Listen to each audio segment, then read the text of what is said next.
बिस्मिल्लाहिर्रहमानिर्रहीम। अस्सलामु अलैकुम वरहमतुल्लाहि वबरकातुहू। स्टूडेंट्स, आज हम लोग अपने चैप्टर नंबर 4 का जो कि इलेक्ट्रोस्टैटिक का हमारे पास चैप्टर है, इसमें से आज हम लोगों ने एक बहुत ही इंपॉर्टेंट लॉन्ग क्वेश्चन डिस्कस करना है और ये लॉन्ग क्वेश्चन हमारे पास होगा कूलम्स लॉ का।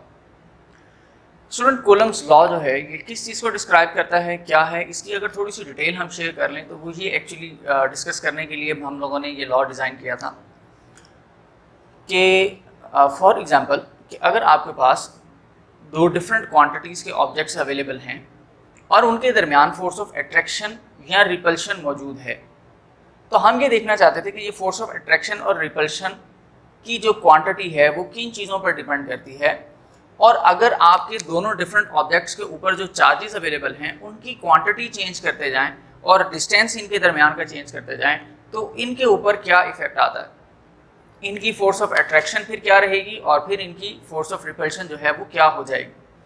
इसके लिए हमारे पास ये साइंटिस्ट थे जिनका नाम जो है स्टूडेंट कोलम है। 1785 के अंदर जो है ये हमारे पास लॉ डिज़ाइन किया, लेकिन इस लॉ को डिज़ाइन करने के लिए इन्होंने हेल्प ली थी हमारे प्रीवियस एक लॉ की, जो कि 9th क्लास की फिजिक्स में स्टूडेंट्स को पढ़ाया जाता है, which is the law of gravitation. अगर लॉ ऑफ ग्रेविटेशन के फॉर्मूला को देखें तो स्टूडेंट ये फॉर्मूला था F is equal to G(m)m/r², और इसकी डेफिनेशन कुछ इस तरह से डिस्क्राइब की जा सकती थी लॉ ऑफ ग्रेविटेशन की: द फोर्स ऑफ अट्रैक्शन और repulsion between two objects in this universe is directly proportional to their masses, product of their masses and inversely proportional to the square of the distance और radius between them. तो इसका मतलब ये था कि ये law of gravitation ने हमें ये बात डिस्क्राइब की थी कि आपके पास इस दुनिया के अंदर जितनी भी चीज़ें या जितने भी ऑब्जेक्ट्स मौजूद हैं उन सब के दरमियान फोर्स ऑफ अट्रैक्शन या रिपल्शन हमेशा मौजूद रहती है चार्जेस की वजह से, क्योंकि बेसिक पॉइंट जो है वो हमारे पास चार्ज का ही है। तो स्टूडेंट, जब ये पॉइंट एक लार्ज साइज के मैस के लिए हम लोगों ने डिज़ाइन किया तो फिर उसी की बुनियाद पर कूलम्स ने ये एज्यूम किया कि ये हमारे पास जो है वो एक बेसिक चार्ज की नेचर की वजह से हमारे पास ये अट्रैक्शन और रिपल्शन की क्वांटिटी इतनी मैक्सिमम जो है वो मिलती है। तो इसका मतलब है कि हर ऑब्जेक्ट के अंदर जो है वो चार्जेस अवेलेबल हैं, तो इसका मतलब है कि चार्जेस के लिए भी फिर यही हमारे पास लॉ जो है वो एज्यूम किया जा सकता है, बनाया जा सकता है। तो इसके लिए स्टूडेंट फिर उन्होंने ये एज्यूम किया और इस तरह से कुछ डायग्राम ड्रॉ की। फॉर एग्जाम्पल, इन्होंने ये कंसिडर किया कि ये हमारे पास एक चार्ज है, इसको हम नाम देते हैं Q2 का, और एक ये हमारे पास जो है वो चार्ज है and this is called Q1। Student, यहाँ पर ये कहते हैं कि इन दोनों ऑब्जेक्ट्स यानी कि चार्जेस, इन चार्जेस के बारे में भी सुन लीजिएगा स्टूडेंट, इनको हम नाम देते हैं पॉइंट चार्ज का। पॉइंट चार्जेस का मतलब स्टूडेंट हमारे पास ये होगा कि वेरी स्मॉल इन साइज।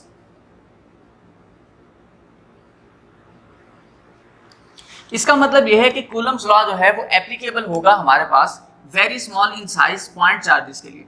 अब इनके दरमियान कहते हैं कि आपकी जो फोर्स ऑफ अट्रैक्शन है या इनके दरमियान जो फोर्स ऑफ रिपल्शन होगी वो डिपेंड करती है इन ऑब्जेक्ट के मैसेज पर, इनकी क्वांटिटी पर, साइज पर और इनके दरमियान मौजूद रेडियस पर।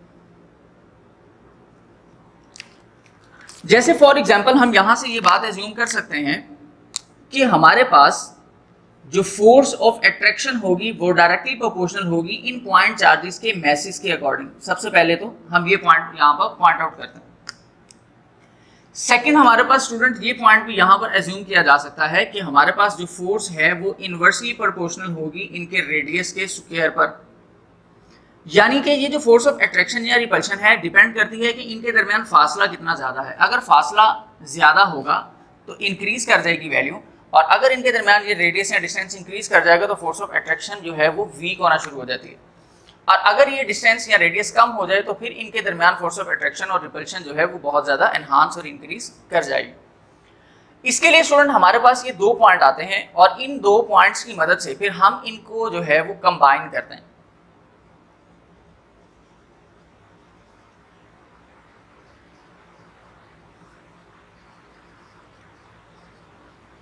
जैसे for example this is equation number 1 and this is equation number 2, और जैसे स्टूडेंट हम इन दो इक्वेशंस को आपस में कंबाइन करते हैं तो हमारे पास एक और पॉइंट मिलता है, और वो ये है F is directly proportional to Q1 Q2 and over R square, and this is called the Coulomb's law. लेकिन यहां पर कुछ और भी कंडीशंस हमारे पास आती हैं स्टूडेंट। कंडीशंस यहां पर ये आती हैं कि इनकी फोर्स ऑफ अट्रैक्शन और रिपल्शन की डायरेक्शन क्या होगी। फॉर एग्जांपल हम यहां पर ये भी पॉइंट नोट डाउन करेंगे कि अगर हमारे पास इन दो चार्जेस के हवाले से बात की जाए कि ये चार्ज इस पर फोर्स अप्लाई करता है एज एन एक्शन, तो ये फिर इसको रिएक्शन भी तो अप्लाई करेगा ना, तो न्यूटन का थर्ड लॉ भी एप्लीकेबल होता है। तो यहां पर भी हमारे पास ये कहा जा सकता है कि F की फोर्स जो कि फर्स्ट चार्ज सेकंड वाले पर अप्लाई करेगा, इसकी डायरेक्शन मैग्नीट्यूड तो इक्वल रहेगी लेकिन डायरेक्शन ऑपोजिट हो जाएगी आपकी, इस लिहाज से कि ये जो आपके पास सेकंड ऑब्जेक्ट फर्स्ट वाले के ऊपर अब जो है वो फोर्स अप्लाई कर रहा है। So this is action and this is reaction.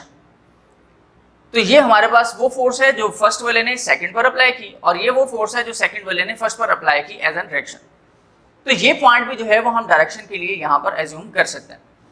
Definition के अकॉर्डिंग यानी कि फार्मूला के लिहाज से अगर देखा जाए तो हमारे पास जो यहाँ पर कूलम्स लॉ की डेफिनेशन है हम वो भी मेंशन कर लेते हैं।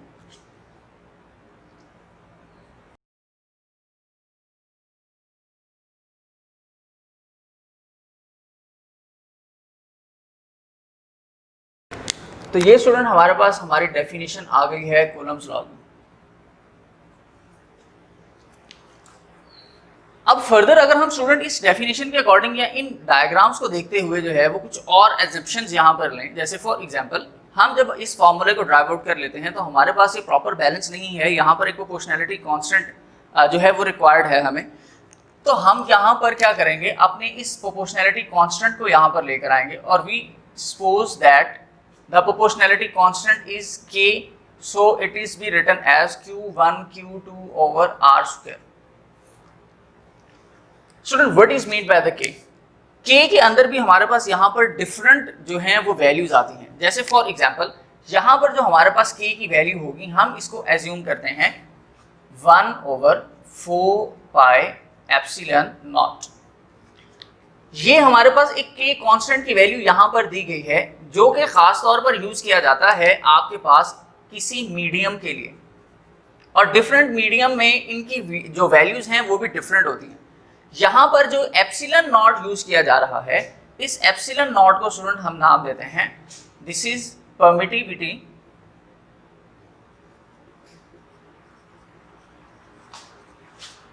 Of free space. और यहाँ पर हम ये एज्यूम कर सकते हैं यानी डिफरेंट मीडियम्स आ सकते हैं हमारे पास। हो सकता है कि यहाँ पर डाइलेक्ट्रिक हो सकता है यहाँ पर वैक्यूम हो सकता है कि हम लोगों ने इनको एयर मीडियम के दौरान इन 2 पॉइंट चार्जेस को रखा हो। तो जिस तरह का मीडियम होगा, डाइलेक्ट्रिक होगा तो उसकी वैल्यू यूज की जाएगी एप्सिलॉन आर के लिहाज से। अगर आपके पास पॉइंट चार्जेस हैं तो हम एप्सिलॉन नॉट जो है वो परमिटिविटी यूज करते हैं। इसी तरह आपके पास फ्री स्पेस या एयर के लिए भी जो है वो परमिटिविटीज अवेलेबल हैं, हम उनकी डिफरेंट वैल्यूज जो है वो फिर नोट डाउन करते हैं। यहाँ पर स्टूडेंट अगर मैं आपको एप्सिलॉन नॉट की वैल्यू बताता चलूँ 8.85 मल्टीप्लाई 10⁻⁻12 कूलम स्क्वायर पर न्यूटन और पर मीटर। तो स्टूडेंट यहाँ पर आपके पास आपके एप्सिलॉन नॉट की ये वैल्यू भी मिल जाती है। फॉर एग्जांपल अगर हम यहाँ पर अपना मीडियम जो है वो एयर यूज कर लें तो फॉर एयर मीडियम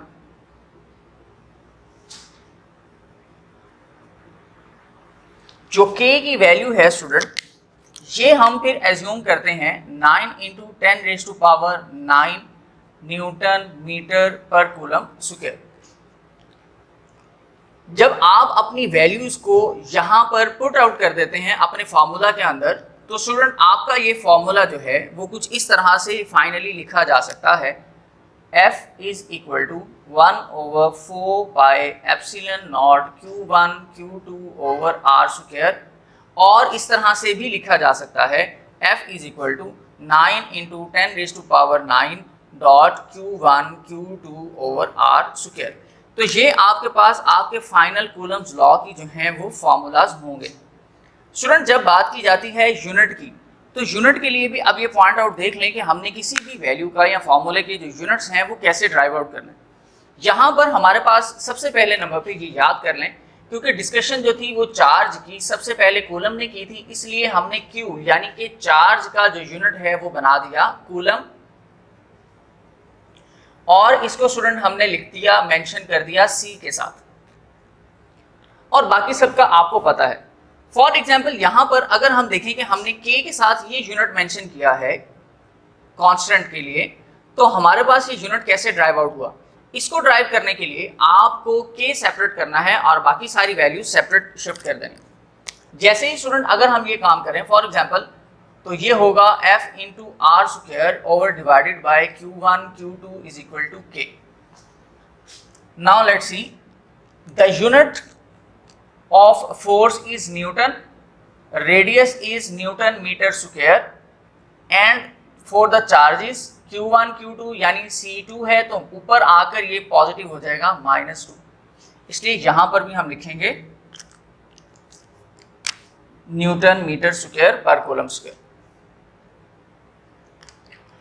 अब स्टूडेंट ये आपके पास आपका K का जो यूनिट है ये ड्राइव आउट हो चुका है। इसी तरह अगर आप देखें कि आप अपने एप्सिलॉन नॉट का यूनिट फाइंड आउट करना चाहते हैं, तो उसके लिए भी आपकी जो वैल्यूज हैं वो रेसिप्रोकल हो जाती हैं, यानी इसका जो यूनिट होगा वो 1 ओवर की फॉर्म में आ जाएगा। तो जब K की वैल्यू 1 ओवर की फॉर्म में आएगी तो इनकी पावर्स चेंज होती चली जाएंगी, तो ये भी हमारे पास मीटर पर मीटर स्क्वायर की फॉर्म में रहेगा। तो ये स्टूडेंट हमारे पास फाइनल यूनिट होगा हमारे K की वैल्यू के लिए, जो हम अपने इसमें कूलम्स के लॉ में याद करते हैं। स्टूडेंट इसको एक्सप्लेन किस तरह से करना है, लॉन्ग क्वेश्चन की फॉर्म में आप लोग इसको लिखेंगे किस तरह से, इनकी हेडिंग सुन लीजिए। स्टार्ट में स्टूडेंट सबसे पहले नंबर पर आप थोड़ी सी डिटेल मेंशन करेंगे अपनी कूलम्स लॉ से रेलेवेंट, कि आपने कूलम लॉ को क्यों डिज़ाइन किया, किसने डिज़ाइन किया और किस बेस पर डिज़ाइन किया। ये 3 पॉइंट्स आप यहाँ पर लिखेंगे। इसके बाद स्टूडेंट आप डेफिनेशन लिखेंगे, डेफिनेशन कूलम लॉ की लिखेंगे। उसके बाद आप मैथमेटिकल डेरिवेशन लिखेंगे और साथ ही साथ डेरिवेशन के आप डायग्राम भी बनाएंगे। स्टूडेंट यही आपके पास डायग्राम होगी जो आप ड्रॉ करेंगे, और मैथमेटिकल डेरिवेशन के दौरान स्टूडेंट आपने ये सारी डिटेल मेंशन करनी है जो यहाँ पर हमने मेंशन की है, जिसमें ये सारी वैल्यूज आती हैं। तो आपका ये जो लॉन्ग क्वेश्चन है कूलम्स लॉ का, ये कंप्लीट हो जाएगा और ये आपके पास एक इम्पॉर्टेंट लॉन्ग क्वेश्चन होगा। उम्मीद है स्टूडेंट आपको आज का ये टॉपिक जो है वो क्लियर हो चुका होगा। नेक्स्ट लेक्चर तक के लिए इजाजत दीजिए। अल्लाह।